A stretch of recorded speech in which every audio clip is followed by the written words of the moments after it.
Kemarin tuh gue lihat salah satu yang terkenal banget dari Einstein ya. Dia tuh bikin equation di mana ego sama dengan 1 per knowledge. Jadi ego kita itu berbanding terbalik dengan pengetahuan kita gitu. Kita tuh merasa kita tuh udah banyak tahu lah ya dengan gue udah belajar kok di YouTube. Ternyata kita nggak tahu apa-apa gitu. Nah makanya ketika kita egonya tinggi, itu udah pasti knowledge kita tuh rendah, ngerti gak sih? Hai semuanya, welcome back to Kur Podcast, welcome back CVV, apa kabar? Baik Har, apa kabar? Selamat tahun baru. Selamat tahun baru, selamat datang di Kur Podcast episode tahun 2024. Welcome back semuanya, semoga di tahun ini semua orang bisa sukses. Semoga di tahun 2024 semuanya menjadi baik, rezeki semakin lancar dan apapun menjadi lebih baik. Bener, gimana tahun baru lu? Gua rencananya akan tidur cepat di tahun ini. Resolusi banget ya. Ya, gue akan prioritaskan tidur gue. Tapi ngomongin soal resolusi nih, ngomongin tentang goals 2024 dan apa yang ingin kita lakukan di 2024. Gue yakin banget bukan hanya kita aja, tapi teman-teman kita yang juga udah nonton kita selama setahun kebelakangan ini, kita udah sering bahas nih mengenai gimana cara kita membuat goals. Dan apa yang lebih penting daripada sekedar buat goals itu adalah taking action untuk mencapainya. Yes. Nah, tapi kan kita nggak pernah tahu kan di kehidupan itu kita bakal berhasil mencapai goals kita ataupun kesuksesan yang kita inginkan kan. Karena menurut gue kesuksesan itu bisa terjadi ketika kerja keras bertemu dengan momentum nih. Nah, karena sukses itu bukan sesuatu yang kita kontrol dan hal satu-satunya yang bisa kita kontrol adalah cara kita untuk bekerja keras supaya ketika momentumnya itu datang kita udah siap. Nah kita itu harus lebih fokus dengan apa yang bisa kita lakukan sekarang. Betul. Nah tapi meskipun kita udah tahu basicnya nih, secara teori kita udah tahu nih, tapi nggak banyak orang yang bisa melakukannya. Menurut lo nih Ci, apa yang membedakan orang yang udah sukses yang bisa melakukan itu, memahami itu dan melakukannya dengan baik, dengan orang-orang yang cuman sekedar memahami itu tapi masih kesusahan untuk mencapai apa yang dia inginkan gitu, mencapai goals yang udah dia susun dengan rapi nih misalnya. Kalau dari pengalaman gue ngobrol sama beberapa orang yang udah sukses banget ya, yang kita juga tahu dia kaya banget gitu ya di Indonesia ini. Mereka itu mungkin secara simpelnya dalam satu kalimat adalah mereka mudah memaklumi kesalahan. Memaklumi kesalahan? Iya. Jadi tuh makanya kenapa kalau kita ngelihat bos-bos gede banget yang udah tua gitu ya, mereka tuh kalau sama karyawan tuh ya malah jarang marah, ngerti gak sih? Yang malah kayak sama karyawan tuh lebih memelihara, lebih menyayangi gitu, lebih memanusiakan gitu. Karena mungkin dia tuh lebih bisa memaklumi bahwa manusia tuh adalah tempatnya salah gitu. Nah, idea itu dimana mereka menyadari bahwa ya manusia itu tempatnya salah. Itu tuh kita semua pernah dengar, ya gak sih? Kamu pernah dengar, aku pernah dengar, kita mendengar itu setiap hari. Tapi mereka tuh benar-benar mengilhami dan mengimani itu sebagai sebuah prinsip mereka dalam hidup gitu loh. Ya manusia itu tempatnya salah. Gua manusia, gua tempatnya salah. Titik. Prinsip dia tuh cuma itu Har ternyata. Jadi kalau dia salah, itu dia tuh biasa aja gitu loh Har. Berarti, bukannya kemudian tidak belajar ya, bukannya kemudian kayak oke guys salah, oke kita party, enggak. Maksudnya itu tetap bukan berarti merayakan kesalahan itu, tapi gue salah, ya udah gitu, ya udah nextnya apa. Kemudian kan kalau salah itu kan kita pasti kan kalau kayak dulu kita sekolah kan, misalnya kita ngerjain sesuatu salah, kita kan pasti nanya toh sama orang yang lebih tahu, yang kita rasa lebih tahu, yang bener apa gitu. Ya udah kayak gitu doang ternyata prinsipnya. Dan itu yang ternyata. Jadi kan dia kan pernah aku nanya nih, Om percaya penting sekolah gak sih? Pentingnya sekolah tuh Om masih percaya gak gitu? Ya penting tuh ya, di sekolah tuh kamu belajar salah satunya itu gitu. Ya kalau kamu salah, bukan berarti kamu tuh itu adalah judgement seumur hidupmu. Orang kamu masih bisa naik kelas kok lah. Berarti kemudian kan kamu nanya apa yang bisa membuat kamu naik kelas gitu kan. Supaya kamu jadi lebih baik gitu. Kamu nanya ke orang yang lebih tahu. Kayak gitu, jadinya kalau kamu nanya apa sih yang membedakan orang sama yang bisa jadi gede banget sama yang kok kayak gak mana-mana gitu ya. Itu karena itu prinsipnya dia cuma manusia tempatnya salah. Berarti gue adalah tempatnya mencoba untuk menjadi lebih baik. Dan orang yang sukses itu adalah orang yang bisa belajar dari kesalahan dan terus mencoba walaupun dia gagal berkali-kali. Iya, lucunya adalah dia tuh gak ngeliat itu gagal Har. Salah aja, ngerti gak sih? Proses pembelajaran ya? Salah aja. Kan aku nanya, Om udah beberapa kali gagal gitu kan. Menjalani sampai segede ini berapa kali gagal? Gagal gimana sih maksudnya gitu. Dan mukanya tuh benar-benar gak ngerti loh Hari, ngerti gak sih? Gagal gimana sih maksudnya? Ya kan pasti kan dulu awalnya dari muda apa segala macam. Ya itu salah aja gitu. Benar, sebagai kalau konteks ini om ini maksudnya orang kaya yang lu kenal gitu. Iya, yang tadi gue maksud orang yang kaya banget itu kan om-om gitu. Kalau gue panggil dia engkong dia marah soalnya udah tua banget tapi nggak mau dipanggil engkong, jadi dia udah om lah. Si om ini tuh kayak, Mas itu gagal gimana sih? Salah aja kok gitu. Ya kayak sekarang nih kan saya mungkin salah nih, ya udah gitu. Cuma kamu ngelihatnya saya bener aja sih nggak merasa bener. Oke. Itu mind blowing ya. Iya sih. Tapi di era teknologi yang sangat berkembang ini kan sangat memungkinkan bagi tiap orang itu mencapai goals ataupun kesuksesan mereka itu secara lebih cepat. Tapi berdasarkan data historis yang kita tahu selama ini, orang-orang kaya itu adalah orang-orang yang bekerja dari lama mengumpulkan kekayaannya itu satu demi satu hingga pada akhirnya mereka bisa mencapai kesuksesan dan kekayaan mereka. Menurut lu apa yang membedakan dari segi etika bekerjanya nih? Orang-orang zaman dulu untuk menjadi kaya dengan orang-orang sekarang yang pengen mencapai kesuksesannya itu dan jadi kaya. Kebayang gak? Soalnya gini ya Har, kebayang. Orang zaman dulu tuh kan soalnya merasa banyak tidak tahu. Oke. Karena dulu tuh kan kan dulu belum ada internet ya. Sehingga informasi itu adalah sesuatu yang mahal banget. Nah, karena mereka tidak tahu, mereka tuh banyak bertanya. Oke. Ketika mereka bertanya, mereka membangun koneksi. Oke. Nah, kan membangun koneksi itu kan pelan-pelan ya. Nah, koneksi yang terbangun pelan-pelan ini akhirnya solid. Sehingga akhirnya fondasi mereka untuk jalan lebih jauh dan lebih lama tuh kuat. Lebih gitu. kuat. Ya kalau bangunan itu tuh ya kayak kita pernah ngomong bangunan tuh fondasinya tuh beton gitu loh, kuat banget gitu. Kalau fondasinya nggak kuat, strukturnya nggak bakal kuat. Iya, bakal rontok aja seiring waktu gitu. Nah, bedanya sekarang informasi itu kan kayak one click away kan. Oke. Sehingga kita tidak merasa perlu bertanya pada orang, meminta referensi. Sehingga kemudian connection juga tidak terbentuk dari situ kan. Ya sekarang aja kita bisa nanya orang lewat, bahkan nanya AI gitu. Kita bisa nanya gitu, bukan berarti gue menyalahkan AI ya, tapi kan bisnis is about human, bener gak sih? Bisnis itu kan tentang people kan sebenarnya. Bagaimana lu memahami orang gitu lah. Ketika lu membangun connection kan lu memahami orang lah. Tapi ketika enggak kan lu jadi nggak terlalu ngerti orang tuh kayak gimana. Karena akhirnya dari pemahaman kita doang gitu ya. Terus kita nggak banyak bertanya. Terus kita membangun suatu karena informasi cepat banget. Jadi akhirnya memang cepat. Seolah-olah ya. Seolah-olah kita kan makin banyak tahu apa segala macam sehingga jalannya kita bisa sprint gitu loh maksudnya. Iya.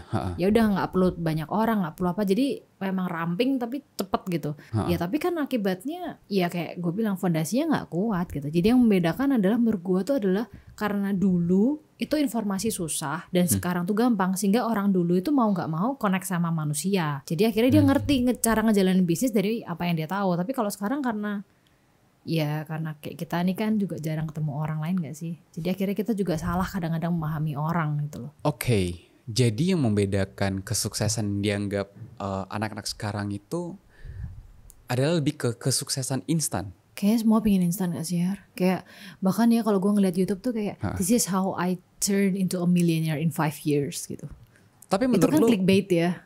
Iya, tapi menurut lu bukannya kalau misalnya sesuatu hal bisa dipercepat, bukannya itu akan menjadi baik, apalagi dengan informasi yang banyak di luar sana, bukannya kita juga bisa membangun pondasi yang baik juga dengan waktu yang cepat.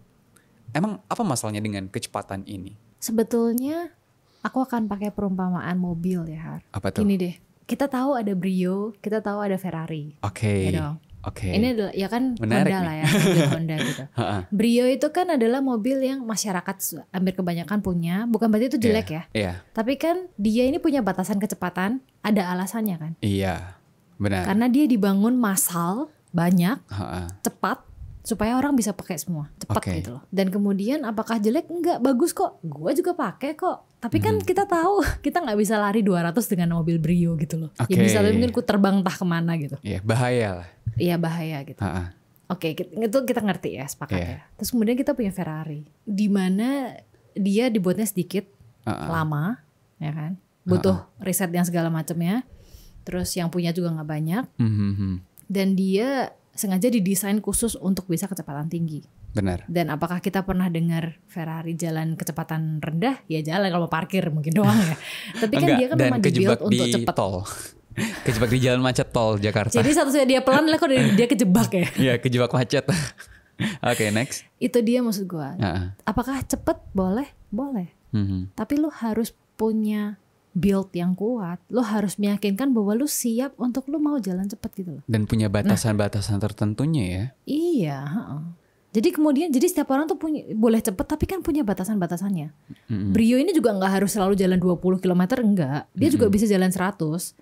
Tapi kemudian lu harus tahu apa yang lu harus persiapkan dengan naik mobil Brio kecepatan 100 gitu. Resikonya sebesar apa. Dan kalau Ferrari ya lu harus tahu bahwa lu siap jalan kencang gitu. Karena memang lu dibangun untuk itu gitu. Nah makanya kalau lu nanya sama gue, apakah masalahnya apa salahnya dengan kecepatan? Enggak, kecepatannya itu gak masalah. Orangnya ini loh. Orangnya ini tuh udah siap apa belum gitu loh. Karena kadang-kadang kita tuh cuma pengen fokus cepat. Kita membandingkan kita Brio gitu ya. Terus kita ngeliat tuh Ferrari kenceng banget nih, gue juga bisa gitu kan.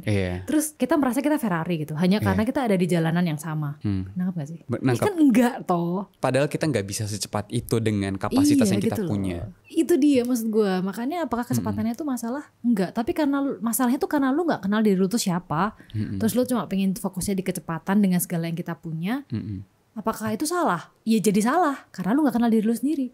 Lah masalah kan gini, kalau orang nanya emang Brio gak boleh kencang? Boleh. Tapi apakah boleh sekencang Ferrari? Enggak dong.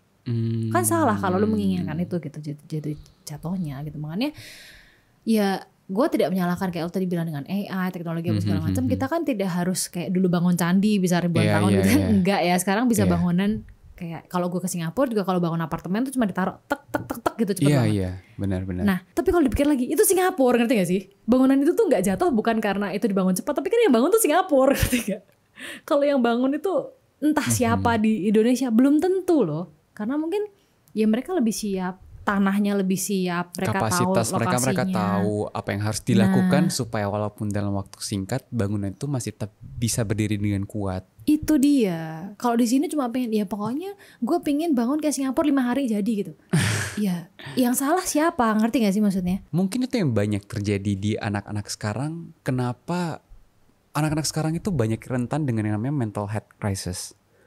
Mental health issue, sorry. Iya gak sih? Karena orang pada zaman dulu itu ketika mereka ingin sukses, karena mereka tahu keterbatasan yang mereka punya pada saat itu, keterbatasan informasi, keterbatasan relasi.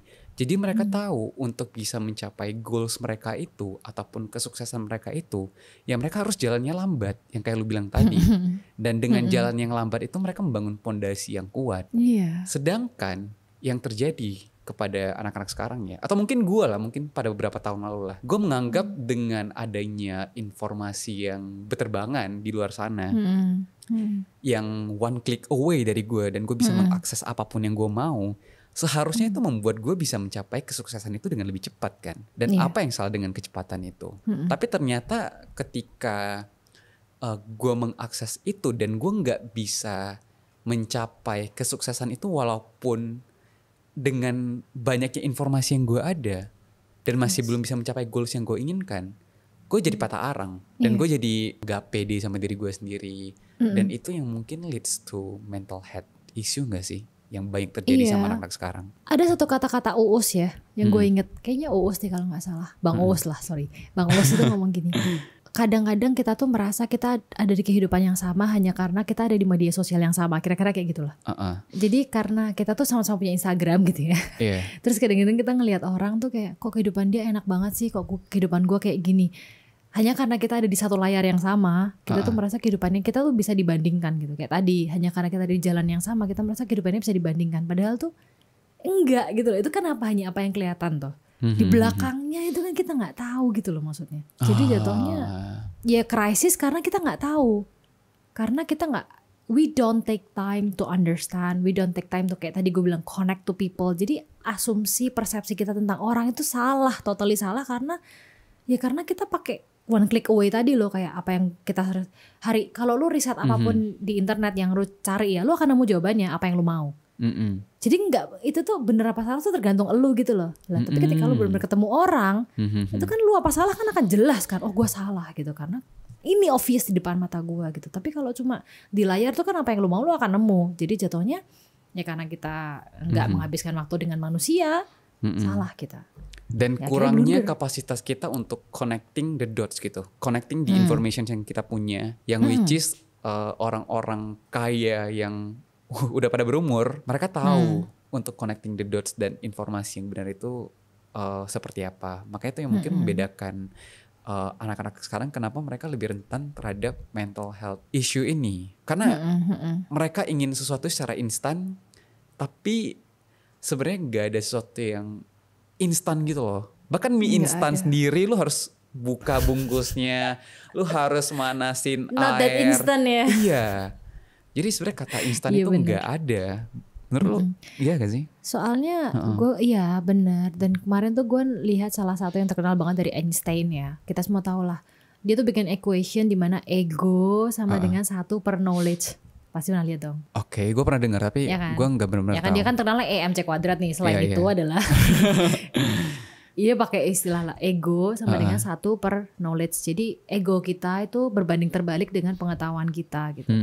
Dan itu benar. Jadi kita tuh merasa kita tuh udah banyak tahu lah ya dengan gue udah belajar kok di YouTube. Gue udah kok kayak gini gitu. Terus seolah-olah kayak kita ngerti semuanya sehingga kita merasa kayak gue ngerti gitu. Ternyata kita nggak tahu apa-apa gitu. Nah makanya ketika kita egonya tinggi itu udah pasti knowledge kita tuh rendah, ngerti gak sih? Oke. Kebayang. Ya dong, karena semakin lu ngerti manusia, kayak tadi kita ngobrolin, semakin lu ngerti manusia, semakin lu ngerti hitam putihnya manusia, lu tuh akan merasa kayak, gue tuh ngerti apa sih gitu loh. Ego lu tuh akan semakin rontok, runtuh dan ya ketika lu udah gak ada ego ya balik lagi ke yang tadi awal gue bilang, si Om itu cuma merasa, ya salah, manusia tempatnya salah gitu loh. Kalau lu udah gak punya ego kan lu cuma mengaku itu aja gitu loh Hari. Nah itulah yang kemudian membuat para pebisnis ini malah gede bisnisnya. Tapi ngomongin tentang knowledge nih, berarti menurut lu seseorang itu harus dengan sabar menimba ilmu, belajar banyak hal sebelum mereka deserve kesuksesan mereka, bener gak? Menurutku ketika kamu tahu banyak hal, ketika kamu pintar menghadapi kehidupan, sukses itu datang sendiri menurutku. Karena kadang-kadang tuh lo ngerasa gak sih kayak orang kan bilang susah banget sih nyari uang gitu. Terus kadang-kadang orang kaya tuh merasa kayak apa sih susahnya nyari uang gitu kan. Karena mereka merasa uang datang sendiri ke gua gitu loh. Iya dong, kayak opportunity datang ke dia, kesempatan bisnis datang ke dia, pembelian datang ke dia terus gitu. Kan dia bingung kayak apa sih susah nyari uang. Sampai ya itu akhirnya kemarin kita ngobrol terus aku ngobrol sama orang kaya itu terus dia bilang bahwa uang tuh jangan dicari, uang tuh datang sendiri, uang itu akan datang sendiri ke orang yang layak untuk mendapatkannya. Nah makanya tadi kamu bilang orang itu akan sukses ketika dia belajar terus. Iya, menurut gue iya, karena dia melayakkan dirinya, membuat dirinya pantas gitu loh. Oke. Terus kemudian pertanyaannya kenapa kok orang kaya tuh sedikit dong, ya kan? Kan lebih sedikit nih, secara persentase di populasi itu kan 1%. Benar. Ya karena tidak banyak orang yang mau belajar terus, Har. Gak usah tua deh Hari. Kita tuh kan juga belum tua-tua banget, tapi kita juga gak barusan lulus SMA ya. Iya. Atau kuliah barusan gitulah. Tapi coba lu tanya ke teman lu deh, berapa persen sih dari mereka yang masih belajar sampai sekarang? Tapi kapan kita tahu bahwasanya kita udah layak untuk menjadi sukses itu? Kadang kan kita sering patah arang kan. Kita udah rajin belajar nih. Kita udah rajin baca buku, ngerjain ini, belajar itu. Tapi kesuksesan belum kunjung datang. Apa yang kita inginkan belum kunjung tercapai. Kan kadang kita jadi mempertanyakan kan. Apakah gue kurang ya? Apakah gue kurang belajar apa lagi untuk bisa mencapai goals yang gue mau? Apa gue gak deserve itu? Apa sih yang kurang dari diri gue? Kan itu menjadi menjadi toksik juga gak sih kadang buat diri kita jadi merasa tidak pernah cukup gitu. Pengen belajar terus dan tidak pernah cukup. Mungkin balik lagi gini ya. Kalau misalnya kita merasa tidak pernah cukup itu adalah manusiawi banget. Kadang-kadang kan kita kan pasti merasa gue udah kayak gini gitu, kenapa masih belum tercapai apa segala macam. Pertama, secara simpelnya sih ya berarti universe belum merasa kamu layak gitu. Sebetulnya yang harusnya secara idealnya dilakukan adalah mencari mentor untuk kemudian bisa melihat blind spot kita tuh di mana gitu. Jangan-jangan gue kan kita melihat yang kita tahu doang. Jangan-jangan banyak yang kita nggak tahu, orang lain yang harusnya lihat gitu. Jadi sebenarnya ya kayak Om tadi bilang, sebenarnya kalau lu salah ya lu nanya ke orang yang lebih tahu gitu. Nah tapi kan kemudian tidak semudah itu untuk kita menurunkan ego dan bertanya. Oke. Kita kadang merasa emang gurunya aja yang kurang ajar, soalnya susah banget kan, seringkali kayak gitu kan. Bukannya malah kita nanya kayak gue tuh salahnya kenapa, gue harusnya belajar dari mana segala macamnya gitu. Nah tapi kemudian gini, kayak lu tadi bilang, kadang-kadang kita merasa kayak kita tuh jelek banget, kemudian kita down dan gak bisa keluar dari situ untuk kemudian bisa nanya ke orang. Nah gimana caranya untuk keluar dari perasaan down itu kan? Ada satu fenomena yang dari dulu tuh aku suka ya, namanya spotlight effect. Itu adalah yang gue tanamkan ke diri gue sendiri untuk jangan pernah kayak gitu. Karena kan manusia tuh kan merasa ada 8 miliar spotlight ya. Kayak semua orang tuh kayak kita tuh merasa kita tuh ditonton. Iya, kita tuh ditonton sama orang sehingga kita tuh harus sempurna, sehingga kita tuh udah kayak harus jadi sesuatu yang layak untuk ada di depan orang dan segala macamnya gitu. Sehingga kita tuh lupa bahwa setiap orang tuh juga punya spotlightnya masing-masing, kan sih? Kayak semua orang tuh sibuk sama spotlightnya masing-masing gitu. Jadinya kalau misalnya lu inget bahwa setiap orang, bahwa spotlight effect tuh nggak ada, ada, tapi maksudnya itu tuh gak nyata gitu maksudnya. Bahwa setiap orang itu tuh sibuk memikirkan dirinya sendiri, ya lu akan baru mulai merasa kayak, gue tuh ngapain sih gitu loh. Apa sih yang gue rasa, apa ya, kan gue merasa udah kayak gue tuh udah ngelakuin segalanya, gue tuh udah nyoba ini itu. Apa sih yang kurang dari gue? Ya kurang, jawabannya kurang. Memang masih belum gitu. Memang masih belum layak gitu. Jadi kalau lu merasa kayak, kan gue tuh pengen sukses, kan gue ditonton banyak orang nih, gue dilihat gitu kan rasanya. Jadi gue harus sukses gitu. Ya perasaan itu yang harus dibuang. Gak ada yang nonton lu. Kadang gue juga berpikir ya mengenai kesuksesan. Mungkin contoh paling simpelnya kaya lah, punya banyak duit lah. Kadang kan kita sering membandingkan apa yang kita miliki dan apa yang tidak kita miliki. Kita membandingkan itu dengan kan, secara material. Iya, paling gampang secara material kita bandingkan dengan orang lain. Dan itu yang kadang membuat kita itu gak pernah puas sama diri kita sendiri. Ya makanya dari itu, dengan tidak pernah berpuas diri itu, ya kita terus belajar, terus mencoba menjadi ini, menjadi itu. Dan pada akhirnya kita tidak akan pernah bahagia karena kita nggak pernah merasa puas sama diri kita sendiri, ya nggak sih? Menurutku itu a flip of a coin ya, Har. Mungkin itu adalah dalam tanda kutip kutukan orang kaya ya. Kadang-kadang gue juga mikir ke sana sih. Gimana tuh? Soalnya mau nggak mau itu adalah apa yang harus dia punyai dan apa yang memang dia punyai untuk menjadi dia sekarang dan bertahan di dia sekarang gitu. Menurutku orang kaya memang harus selalu merasa kayak dia salah di diri gue, apa yang gue harus belajar ya, apa yang harus gue perbaiki ya, sehingga ya dia tetap kaya terus, ngerti gak sih? Karena dia terus bertambah lebih baik gitu, karena dia terus bertanya sama orang yang mungkin lebih kaya lagi dari dia gitu ya, yang dia nggak tahu, atau mungkin kadang dia turun ke bawah, gue tuh salah apa di bawah gitu ya, sehingga ya mungkin itu adalah flip of a coin ya, Har. Yang kemudian yang lu balik lagi ke apa yang lu tanyain di awal, jangan-jangan itu yang nggak dipunyai orang-orang yang tidak pernah maju ini loh, Har. Karena tidak pernah mempertanyakan dirinya, gue tuh salah di mana, gue tuh kurangnya apa. Kan kan sering diomongin, the problem with the world is that the fools believe they are smart. Atau believe they know everything itu kan. Itu the problem with the world kan. Ya udah, itu menurut gue udah dari zaman dulu, di mana ya orang yang pintar akan merasa tidak tahu, orang yang bodoh akan merasa tahu segalanya gitu. Makanya ya yang menurut gue itu the curse, salah satu kutukannya sih. Menurut gue perasaan atau sikap never enough ini bisa jadi double edge sword gitu loh, pedang bermata dua. Yes, banget sih. Di satu sisi dengan lu punya sikap tidak pernah cukup, lu akan terus mengevaluasi diri lu untuk jadi orang yang lebih baik, untuk menjadi orang yang layak mencapai goals lu, dan untuk menjadi orang yang layak mencapai suatu kesuksesan yang ingin lu capai. Tapi on the other side, ketika lu merasa lu gak pernah puas sama diri lu sendiri, ya lu gak akan pernah bahagia.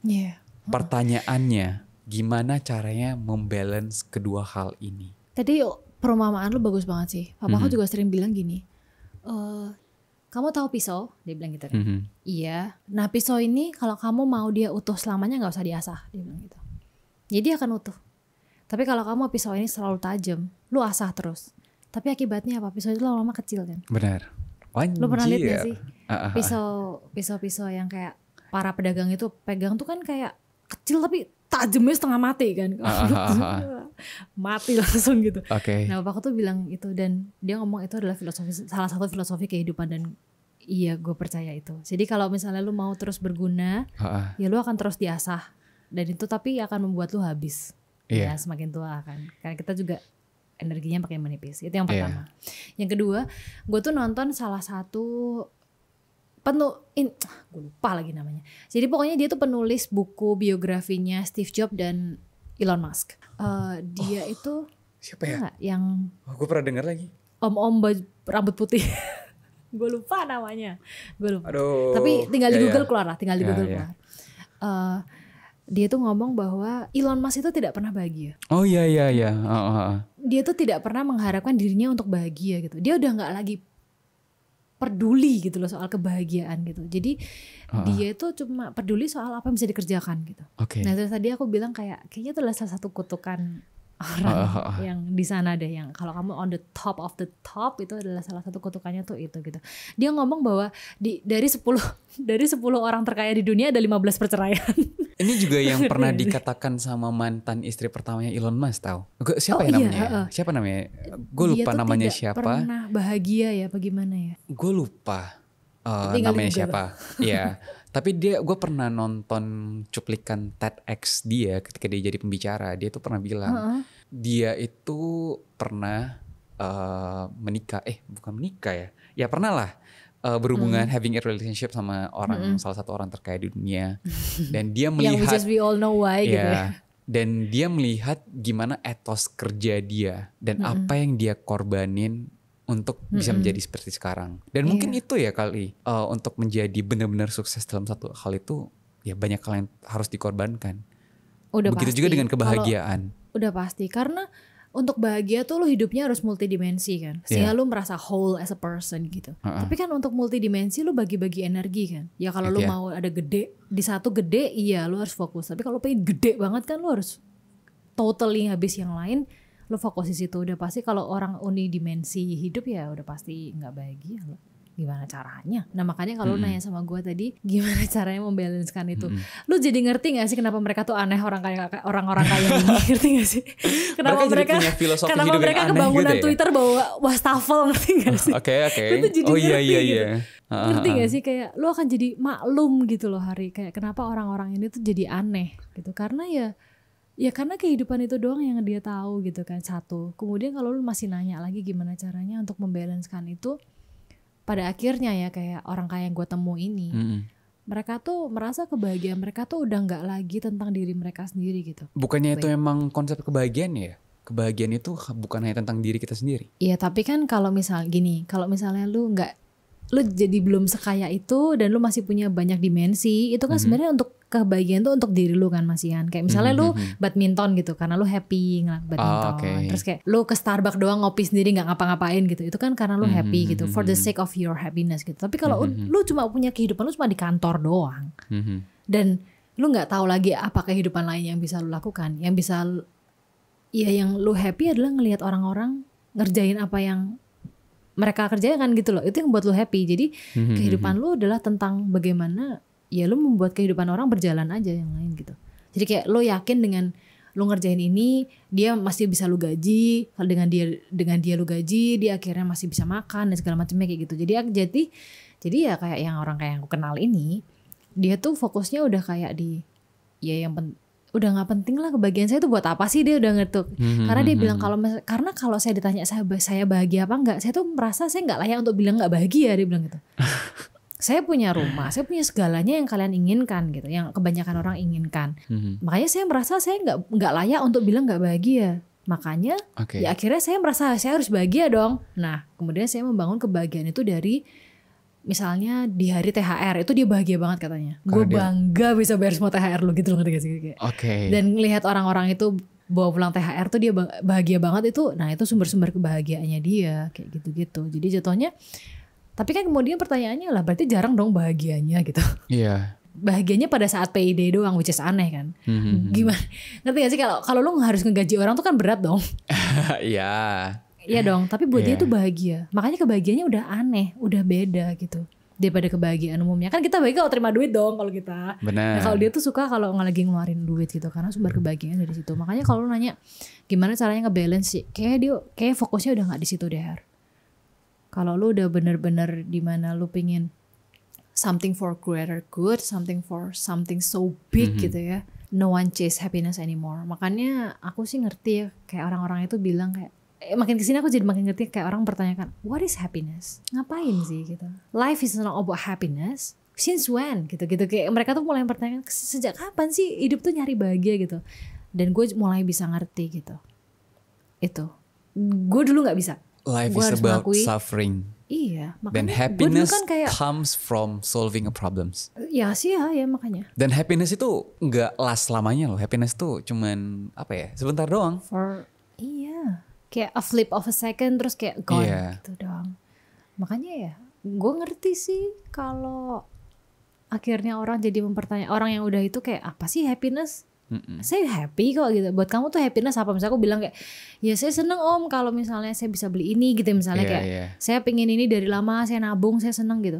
Ya nanti udah selalu gitu udah doang punya buat dia. mungkin berapa hari lagi lu udah nggak merasa senang lagi dengan barang itu kayak. Iya karena mungkin dia udah pernah ada pengalaman itu ya di mana kayak ya gue udah pernah bisa beli semua yang gue dulu nggak pingin gue nggak bisa jadi bisa tapi gue tetap nggak bahagia mungkin dia pernah gitu ya terus kayak akhirnya dia merasa kebahagiaan tuh apa sih gitu ya ya di situ ya itulah makanya ada orang bilang bahwa itu kutukan the curse of resources ya ada istilah itu dimana ketika lu semakin memiliki segalanya lu akan semakin bingung. So balik lagi ke pertanyaan awal tadi.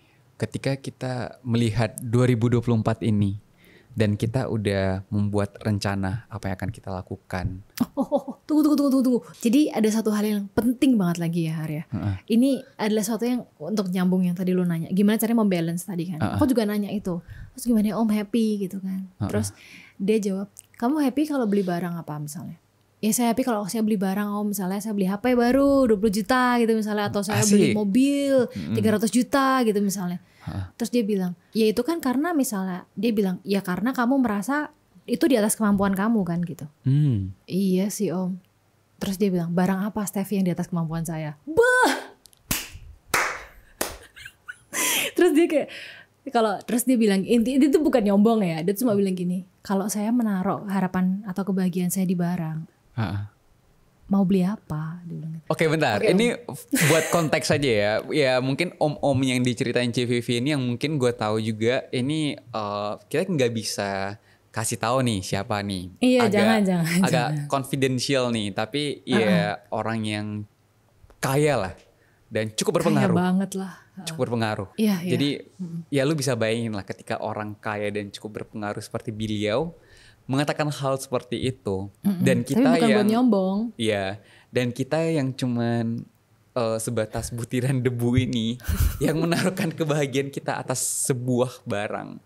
Yang mungkin kita harus bisa mulai merefleksikan kembali nih apa yang kita pahami tentang kebahagiaan ini. Betul. Nah itu sih waktu dia jawab gitu aku kayak oke, saya mengerti. Siap. Oke, saya mengerti. Kayak gitu. Makanya ya udah ya gimana. Tapi lo pernah nanya dia nggak? Apakah dia udah merasa cukup pada saat dia sekarang ini? Oh dia selalu merasa cukup kok. Tapi bukannya dengan merasa cukup lagi. Gimana? Itu jawaban dia. Aku nanya kan. Terus om di mana titik om merasa cukup? Loh saya ini merasa cukup loh. Tapi kalau saya punya karyawan baru kan berarti udah gak cukup lagi. Simple Har, ngerti gak sih? Kayak dia tuh kan harapannya adalah pengen ngebayarin banyak orang nih. Ya kan. Terus misalnya dia, aduh kalau ngomong dia dia buka hotel baru gitu. Ya kan berarti kan harus ada yang dibayar nih. Berarti kan gak cukup dong. Oke, gue cari lagi gitu lah Har, ngerti gak sih? Oh berarti seharusnya perasaan tidak cukup ini bukan sesuatu hal yang harus membuat kita stres. Itu kayak reality aja gitu buat dia sudahan. Tapi itu yang buat dia lebih kaya malahan. Oh, makanya yang kayak gue bilang tadi sebenarnya perasaan tidak cukup ini adalah suatu perasaan yang bisa mendrive kita. Tapi kalau kita merasa selalu tidak pernah cukup, kita akan stres sendiri.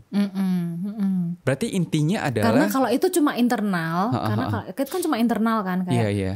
Gue gimana ya lebih baik lagi apa segala macam. Ya ya itu akan selalu bisa, tapi kan nggak ada habisnya kan, dan patokannya kan susah. Nah tapi kalau orang ini tuh patokannya udah nggak lagi ke dia yakin dia selalu bisa gitu, gue bisa. Nah tapi apa yang gue harus kejar itu ya itu dia taruh ke sesuatu yang nyata gitu, yaitu kok membiayai 3.000 karyawan baru kayak gitu. Berarti perasaan tidak pernah cukup ini apa ya? Perasaan never enough ini cukup powerful untuk bisa membawa kita ke tempat yang kita inginkan. Tapi jangan sampai perasaan never enough ini membuat kita kecil. Iya, malah harus dia manifestasikan ke sesuatu yang nyata sehingga drive-nya tuh gede gitu. Iya, membuat kita tidak percaya diri, membuat kita stres, jadi mental kita terganggu dan sebagainya. Ya, buat dia tuh malah kayak ya nggak cukup kan, saya harus bayarin 3.000 orang lagi kayak gitu, jadi kayak ya jadi kalah gitu langsung. So mungkin buat teman-teman kita, teman-teman listeners kita yang udah membuat planning nih di 2024, apa yang kalian inginkan, apa yang ingin kalian capai di tahun 2024 ini, gimana ya? Sesuai dengan pengalaman kita juga, ya kita juga pernah ada posisi di mana kita menginginkan sesuatu. Dan ketika kita tidak mendapatkannya pada saat itu, kita merasa stres, kita merasa depresi, minder, down. Tapi sebenarnya ya itu cuman kondisi sesaat gitu. Itu tuh nggak nyata gitu loh. Kadang-kadang kita nggak tahu aja gitu loh sebenarnya apa yang mestinya kita belajar lagi aja. Butuh kerendahan hati aja sebenarnya untuk mengakui kita nggak tahu dan belajar lagi. Dan butuh kerendahan hati untuk mengakui bahwasanya ya memang pada saat ini kita tidak ada. Dan itu nggak apa-apa, it's okay gitu. Ya udah kita memang bekerja. Kita tempatnya salah aja udah. Iya benar ya, tempat yang salah. Tempat kita adalah kita memang belum pantas aja untuk di posisi itu. Berusaha lagi lah.